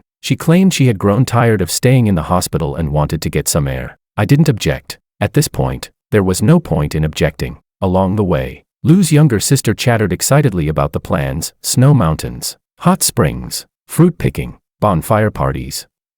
She was bubbling with excitement, while Willow and I occasionally muttered a response, acting like we were paying attention. But Lou's younger sister was perceptive. After a few moments, she leaned in and gave us both a suspicious look. "You two are so strange," she said. "You're clearly a married couple, yet not a single whisper to each other. You're both just talking to me." My heart sank. Thankfully, she didn't know we were already divorced. Before I could come up with a response, she suddenly clapped her hands. "I know. George, are you still mad about the groom switch at the wedding? That was definitely Willow's fault. Let her move your luggage as punishment." I was speechless. Willow, however, kept her head lowered, saying nothing. Soon enough, we arrived at the guest house. The receptionist greeted us with a warm smile and handed over the room key. I took the key and led the way, opening the door and, out of habit, gesturing for her to go in first. But when I saw the room set up, I froze. Chapter 20. When I opened the door, I saw the large bed inside, the red sheets, with 2 towel swans nestled together, surrounded by rose petals. I glanced at the room key in my hand,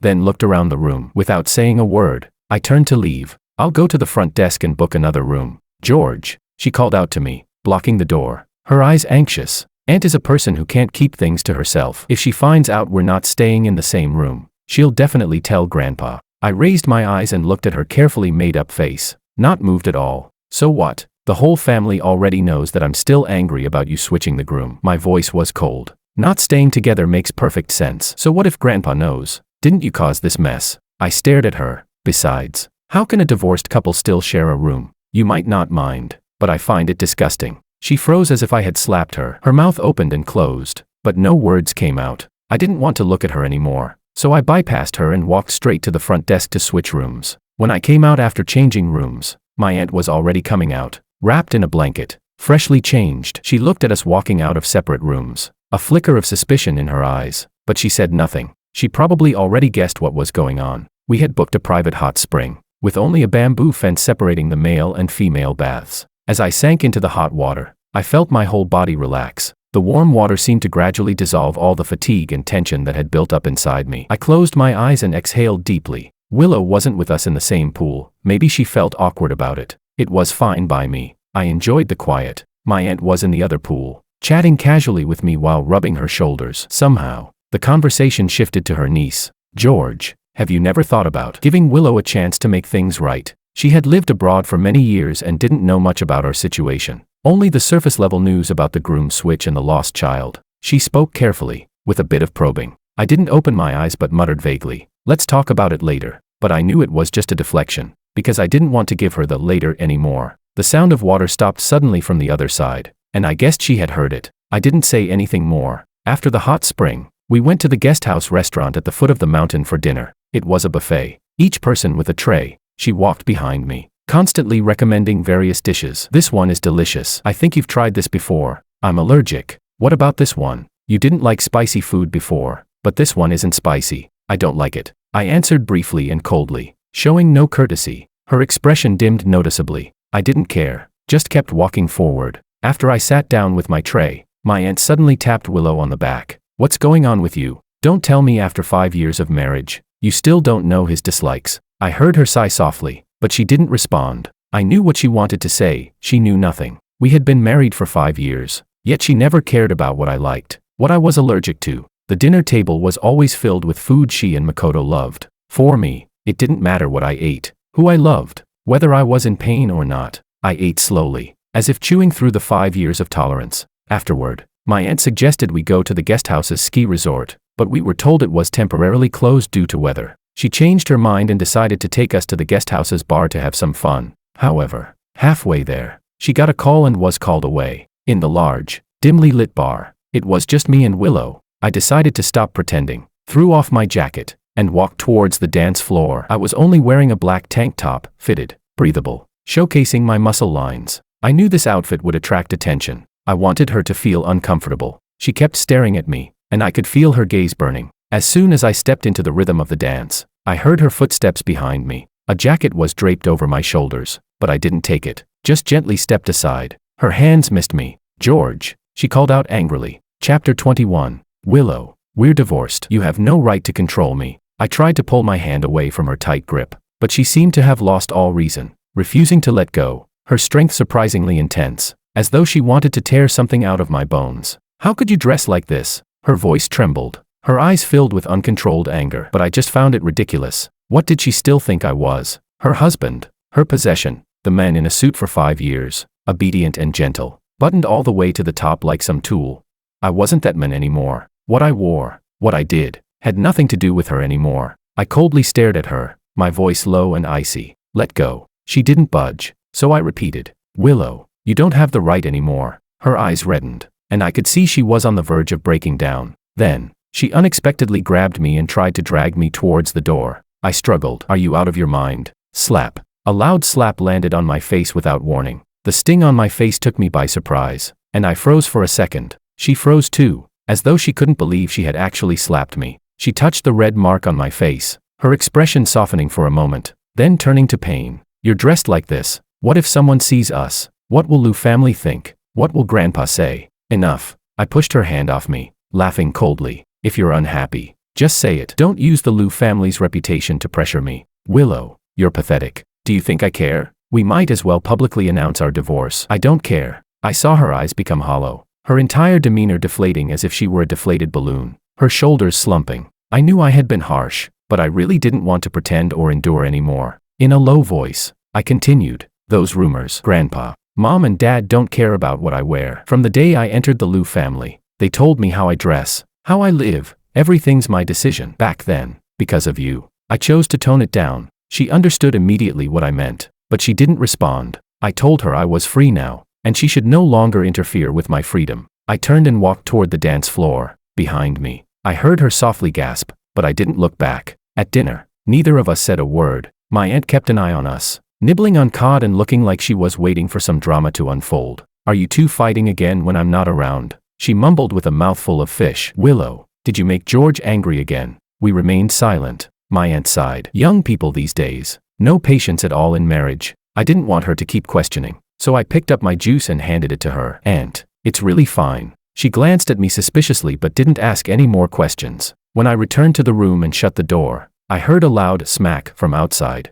Soon after, Willow was dragged into my aunt's room. I didn't go after them, but I could imagine how helpless she must be at that moment. Sure enough, it wasn't long before my aunt started yelling at her. "What have you done while I've been away? Since we got here, I haven't seen George genuinely smile once. I should have never brought you here." I sat on the edge of the bed, listening to the scolding outside, and suddenly felt so tired. This marriage had truly become a joke. I once thought that if I tried hard enough, she would eventually love me. Now, I know it wasn't that I wasn't trying hard enough. It was that she never intended to look back at me. Chapter 22. My aunt scolded me fiercely, slapping Willow's back several times before she would stop. 5 years of marriage. Leaving your husband at home all alone for 5 years. What's the difference between that and being a widow? How could you be so heartless? What kind of magic did Makoto put into your head? He deserves to be rid of you. I stood outside the door, my hand on the doorknob, hearing every word clearly. Her voice echoed through the hallway, each word hitting my chest like a hammer. "I told you, you never like to go out and have fun. And now you're all of a sudden insisting on coming with us to the hot springs. What? Trying to win your husband back? Dream on. If it were me, I'd have just walked out. Only George has the patience to stay and accompany you so kindly." Yes, my temper is indeed good. For 5 years, I endured every time she left me for Makoto, putting up with her indifference, neglect, and lack of concern. I never made a scene, never argued. Even when it came to divorce, I couldn't be bothered to confront her face to face. I just had Makoto take the signed agreement to her, tricking her into signing it while she was drunk. Back then, I knew her all too well. She had never truly cared about me, so even after she signed it, she didn't remember. Just like she never remembered what I liked to eat, what I hated, or what I was allergic to. I didn't hate her. I was just too tired. Even now, she still thinks I came on this trip to play the role of her husband. She has no idea I'm no longer that. That night, I hardly slept, watching as the sky gradually lightened. When I opened the door the next morning, I was greeted by 2 pairs of panda eyes. I raised an eyebrow. "What's going on with you guys?" My aunt laughed awkwardly and waved her hand. "Nothing. I just dragged her into watching a scary movie last night. I didn't expose her. Nor did I ask further." I strapped on my ski gear and hopped onto the snowcat heading to the ski resort. The snowflakes glistened in the sunlight like scattered stars across the sky, falling to the ground. I wore a white ski suit, black goggles, and stood at the top of the mountain. The silence was deafening, with only the wind howling in my ears. I gripped my ski poles tightly and leaped down the slope. Facing the wind, I spun in the air and landed smoothly. My aunt came sliding from the other side, absolutely thrilled. "George, you're really good at skiing." I smiled. I learned a bit before, but what she didn't know was that I had learned all of this for Willow. Back then, I had asked the butler to find out what activity she liked, and when I learned she liked skiing, I plunged straight into the slopes. I fell countless times, so cold that my face froze, learning again and again, all for the day when Willow might agree to join me. But on that day, just as I finished a run, eagerly waiting for her to see me, Makoto's phone call whisked her away. She didn't even say goodbye. I stood there on the snow, watching her retreating figure, feeling empty, like the last trace of loneliness left on a snow-capped mountain. After that, I never touched skiing again. Now, picking up the ski poles again, it felt unfamiliar. I'd almost forgotten the things the instructor had told me,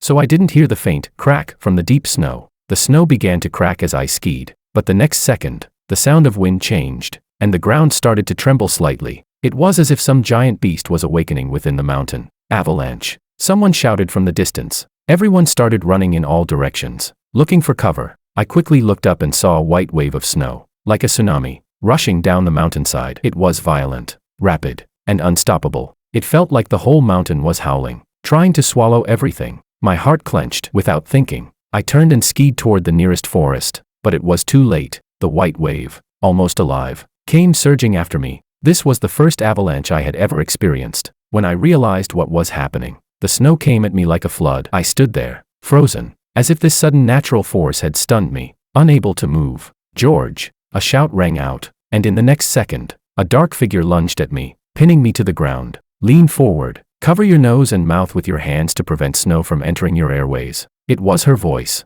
calm but slightly trembling, ringing in my ears. I instinctively followed her instructions, and in the next moment, snow buried us. After the deafening roar, the snow finally stopped. Willow pushed herself up and started helping us remove our bulky ski gear. I cooperated, but my heart felt hollow. She didn't say a word, as if she was already used to handling everything swiftly in the midst of a crisis. We tried to recall the location of the avalanche, remember where we were, and distinguish between up and down as we attempted to dig ourselves out. but the snow was too deep, too thick, and our hands quickly went numb from the cold. We dug for a long time, but we couldn't see a glimmer of light. The temperature dropped sharply, and our limbs grew stiff. I had to rely on her warmth, staying close to her. She was afraid I'd fall asleep, so she kept talking to me about the past, about the years we were married, things she had never mentioned before. The old me would have thought of this as gentleness, as a way for her to try to connect with me, but now, my heart was as cold and hard as the snow around me. Seeing my lack of response, she actually smiled and said, almost in self-mockery, "Well,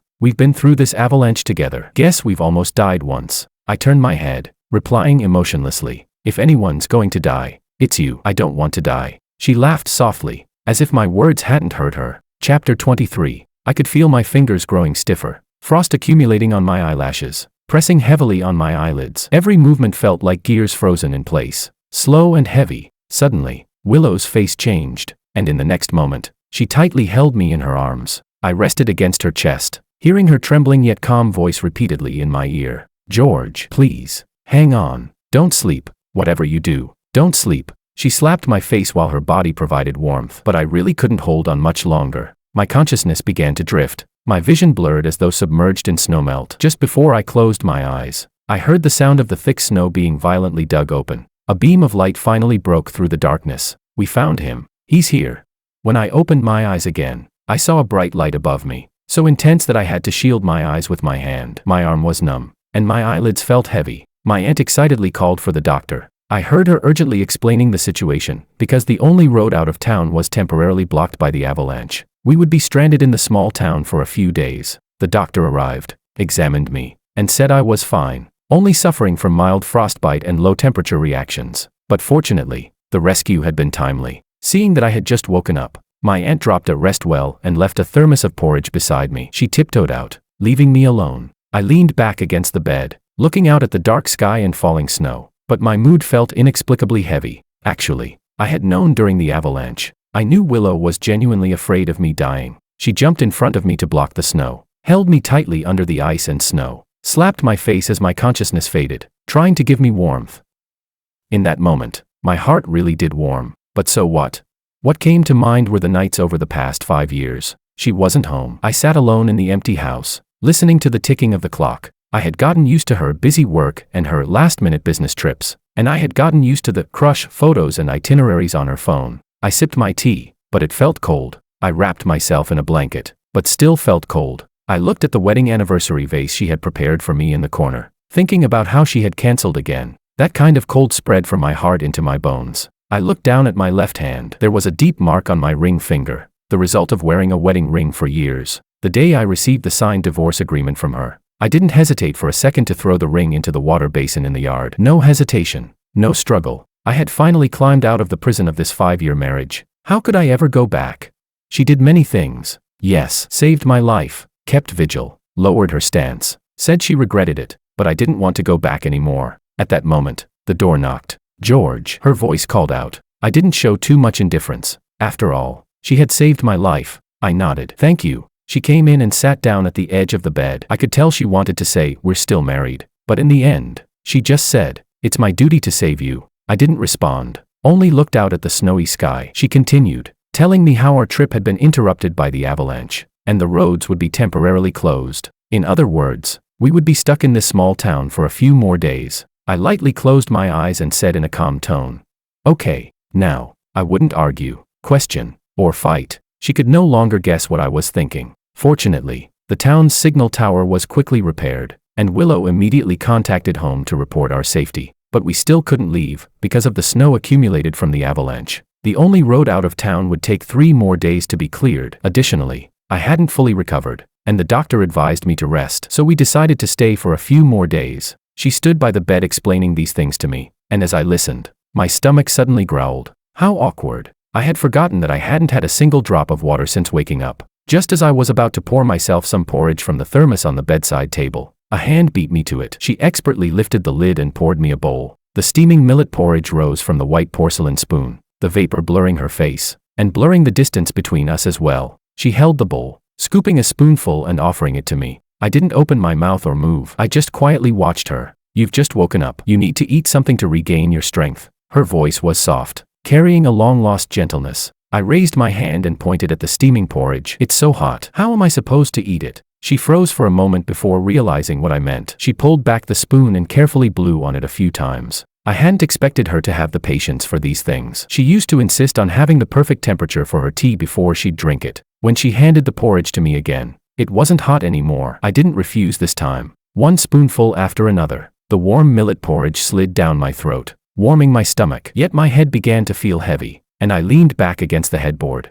my eyelids growing so heavy I could barely keep them open. Just as I was about to close my eyes, she suddenly took my hand. "George." Her voice was soft but carried a seriousness and hope I hadn't heard before. "Can you, for the sake of the avalanche, give me a chance to make up for everything? A chance to win you back?" I snapped awake. I opened my eyes and looked at her, pausing for a moment. I had originally planned to say, "We're done," but suddenly, a thought popped into my mind. I looked at her face, and a faint smile slowly curled at the corners of my lips. "Let's talk about it later. I'm tired." Her eyes lit up, as though she had just found something precious, and she immediately stood up, pulling the blanket up over me. Okay, you rest. I won't disturb you." When the door gently closed behind her, the room fell silent once again. I opened my eyes. There was no trace of sleepiness left. My lips curled into a small, ironic smile. "Win me back, Willow. This game has only just begun." Chapter 24. Her words, "Give me a chance to win you back," had a sharp effect on Willow,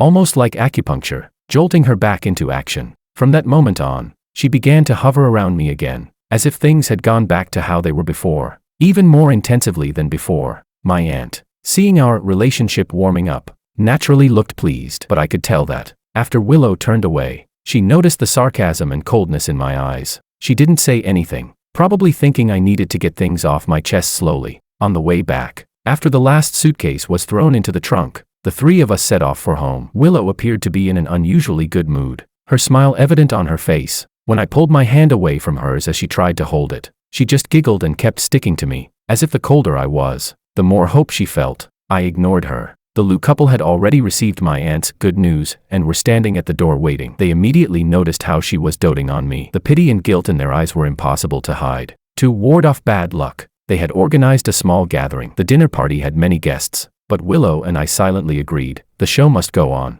After the dinner, we went back to the annex together. She followed me inside, attempting to step into my room. I blocked her. "What do you think you're doing?" She froze, seemingly unsure of how to respond. But I spoke first. "Willow, I did say I'd give you a chance to win me back, but I never said we'd be sharing a room." I paused, looking straight into her eyes. "Willow, we are in a state of divorce." Then, bang, I shut the door, without hesitation. I leaned against the door and listened for a while, knowing she hadn't left. She stood there for a while, likely recalling something, and then quietly walked away, just as I had expected. Not long after, she opened her browser, searching how to win back a man's heart. The first result was, give him an unforgettable birthday. Ha, how ironic. I knew she must have noticed that my birthday was this weekend. She probably also remembered how she had missed it last year, when she went to pick up Makoto from the airport. Not even looking back, that night, I sat alone in a French restaurant, waiting for 6 hours. The exquisite dishes were reheated again and again.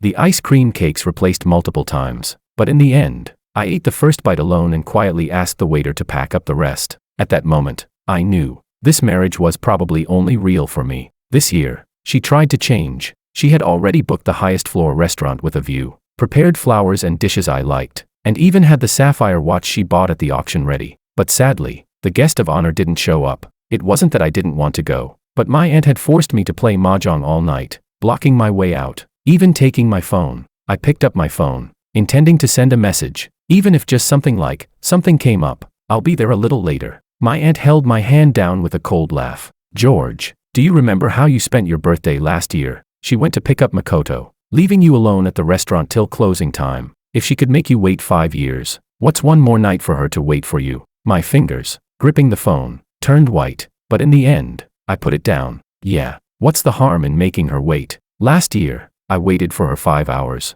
This year, it was her turn to wait for me. The next day, I got up as usual, pretending nothing had happened. When she returned to the annex, my room had already been dark. I didn't touch the birthday gifts she had prepared for me. All I heard was the faint sound outside, the soft thud of her placing the watch box at the door, her quiet voice saying, "George, happy birthday." Chapter 25. After her failure this time, Willow didn't get discouraged. In fact, she seemed more energized than ever. her determination to win me back growing even stronger. She continued to follow me around, like an inseparable shadow. I was really getting frustrated, thinking of finding some excuse to get rid of her for a few days, to have some peace. Before I could think of a suitable excuse, she collapsed first. After days of chasing me and wearing herself out, she finally couldn't take it anymore. Her face turned pale, and she curled up in bed, looking so fragile, as if a gust of wind could blow her away. Lou's mother originally planned to hire a servant to take care of her, but when Willow started running a fever, her temper flared up,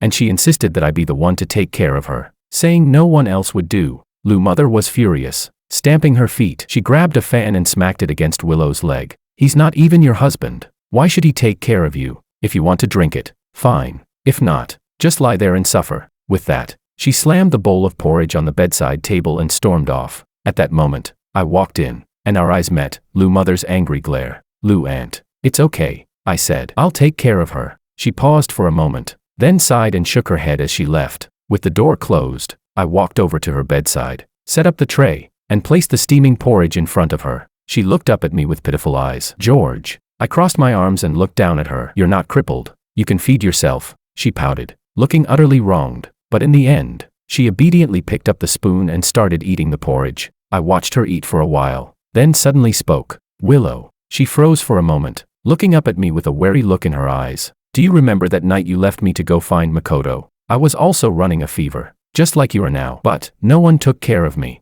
I stared at the shock in her eyes, speaking slowly, each word cold and deliberate. "That was when I found out you were pregnant." I had already decided to walk away, but in that moment, I softened. But when I looked down and saw the date on the test report, that child, the timing didn't add up. I smiled, a cold smile that even I didn't want to feel again. Do you know what I thought? I thought, even if it wasn't mine, I'd still accept it if you were willing to come back to me. But what did you do? When you found out I knew the truth, you still wanted me to be that child's father. Willow, what do you take me for? A simp? For Makoto? You didn't care about the child in your belly, running off to meet him in the middle of the night. Do you think I'd willingly raise someone else's child? If you hadn't left, if you had even just opened the door and looked at me, you would have seen me sitting there, looking at the report, and how pale my face was. I didn't look up at her as I spoke. I was afraid that if I saw any trace of guilt in her eyes, I'd soften and lose control. But then I heard her voice, low and filled with hesitation. "George." I still looked up. Her face was even paler, her lips trembling, her eyes filled with panic. She truly had never thought that one day I would stop loving her. She had always thought that I would be like before, standing still. No matter how many times she hurt me, left me, or broke her promises, I would always smile and open my arms to welcome her back. She thought too highly of herself. I said coldly, "So, stop being so melodramatic. I had endured for 5 years. What were these little grievances compared to that?" Perhaps my words had finally made her snap out of it, for after that, she obediently took her medicine as the doctor instructed, even accepting the bitter herbal concoctions she had always hated. But as soon as she recovered, she was back at it, following me around again, just like before. I looked at her, day by day, sticking to me, but it wasn't surprising. After all, this was the first time she was trying in this relationship, while I had already let go. I thought things would continue like this until she gave up, or until I truly left, but all of that was interrupted by a phone call. On the other end, Lou's mother's exhausted and low voice reached my ears. "Old master wants to return to Guizhou and settle down there." I was taken aback. Guizhou was the place where he fought in his youth. I remembered him saying countless times while sitting in his lounge chair, gazing southward with a sigh, "It would be nice to be buried with my comrades one day." I hadn't realized at the time that he was serious. He had told me that one by one, his comrades had been laid to rest in those mountains, and now, he too wanted to join them.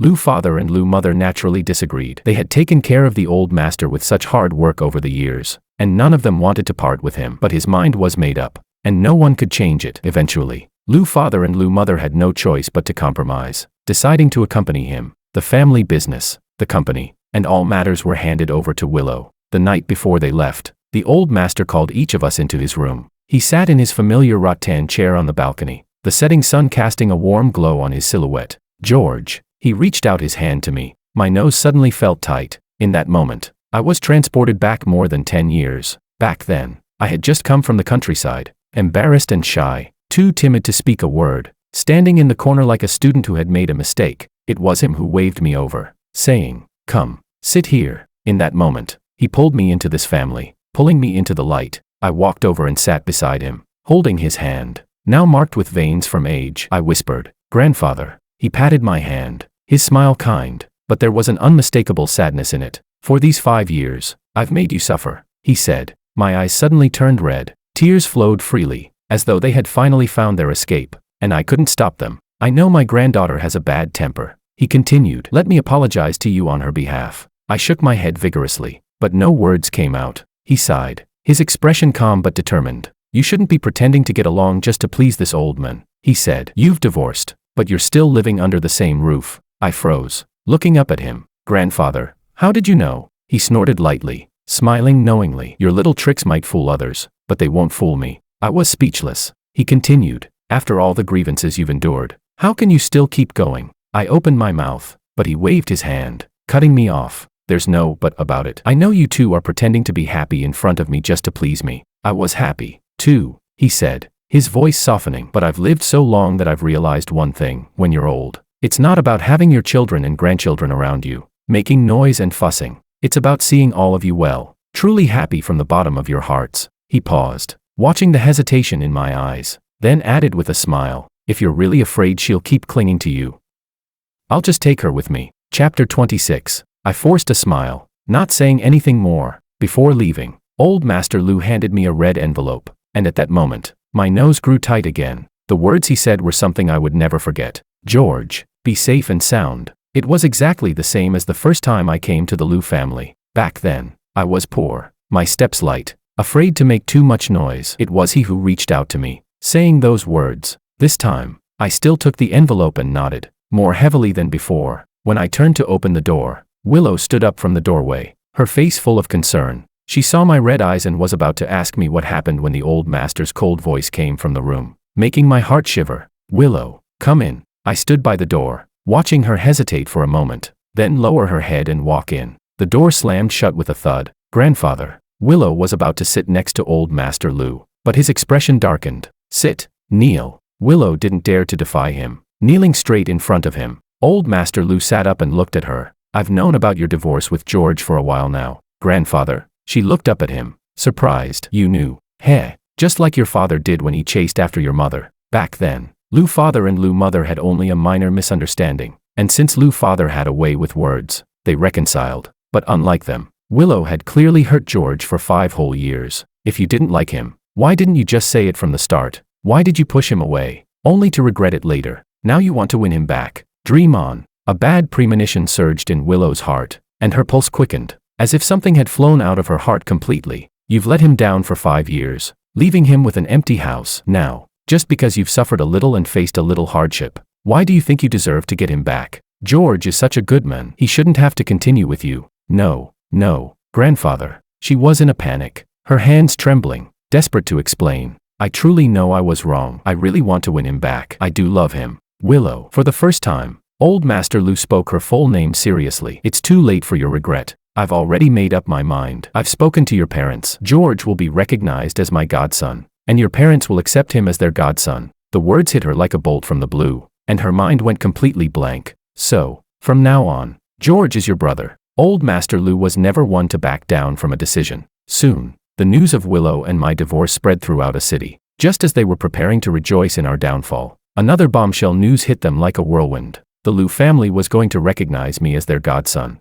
Lou mother, with a nostalgic look, grabbed my hand. "When I first met you, I wanted to make you my godson. I didn't expect my daughter to get ahead of me, but it's not too late now." I smiled back at her, the close bond between mother and son making others envious. In the corner, Willow stared at me with eyes full of pain and frustration. Why?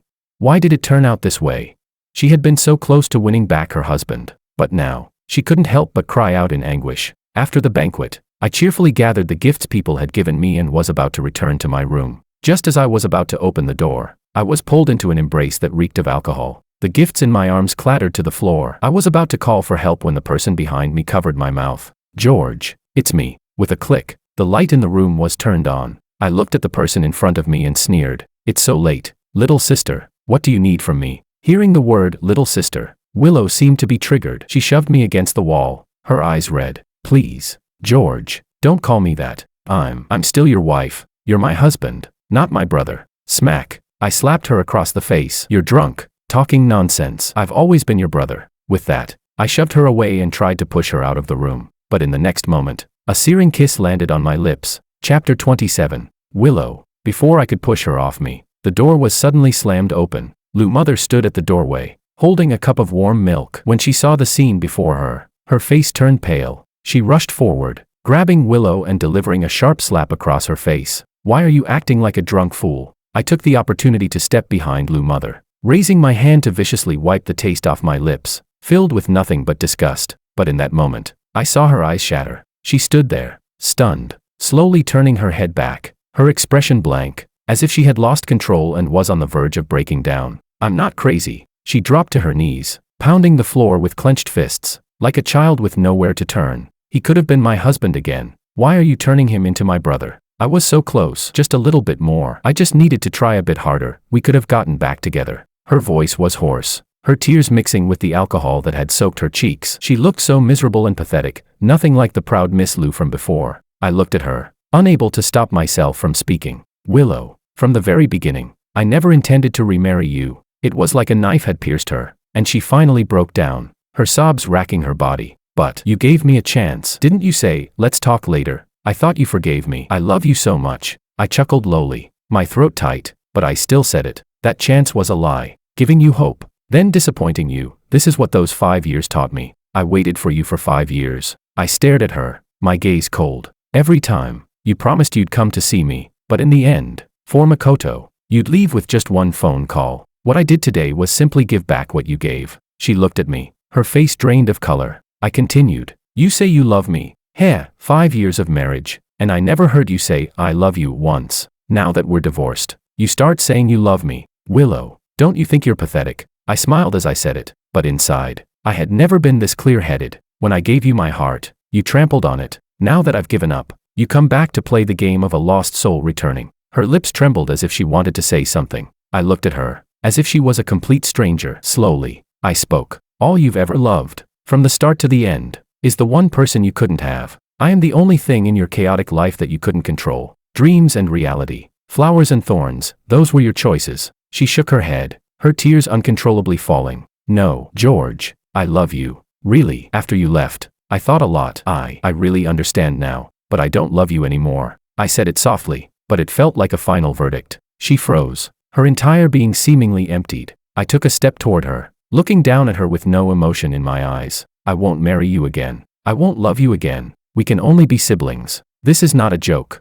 not out of anger, it's my final decision." She staggered back a step, as if she had lost all her support. In that moment, I watched the light in her eyes slowly fade away, her face turning dull and gray, but I felt no pity. "Please, don't come and disturb me again." I paused, my gaze colder than ever, as if I had severed all ties. "After all, I'm your brother, and you're my sister. That's all there is." With that, I turned and walked away without looking back. Behind me, I heard Lou Mother's heavy sigh. "When you had the chance to cherish him, you didn't. What good is crying now?" I didn't turn back. Later, I heard that Willow's actions while drunk, touching and trying to get physical with me, had reached old Master Lou's ears, and he was furious. He immediately made a decision. Lou Father and Lou Mother would stay in a city to manage the family business, while Willow had to go with him to Guizhou, far away from all the trouble. Willow tried to resist, but the result was 2 hard lashes from Lou Father. I didn't see her while she was being beaten, but I knew that, before they left, Lou Father only said one thing to her: "Don't act cheap." It was a beautiful day. The sky was clear, like a freshly cleaned glass window, with no shadows. It was also the one day in my long life that I felt truly at ease. We, along with the rest of the family,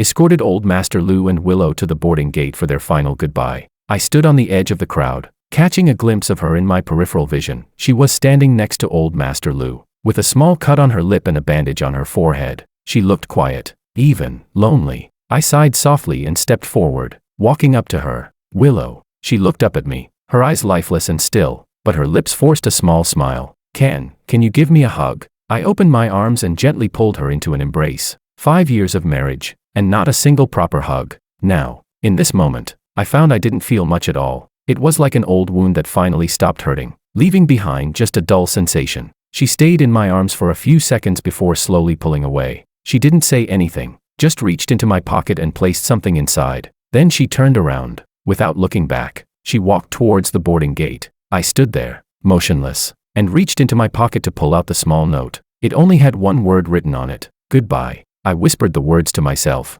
never again.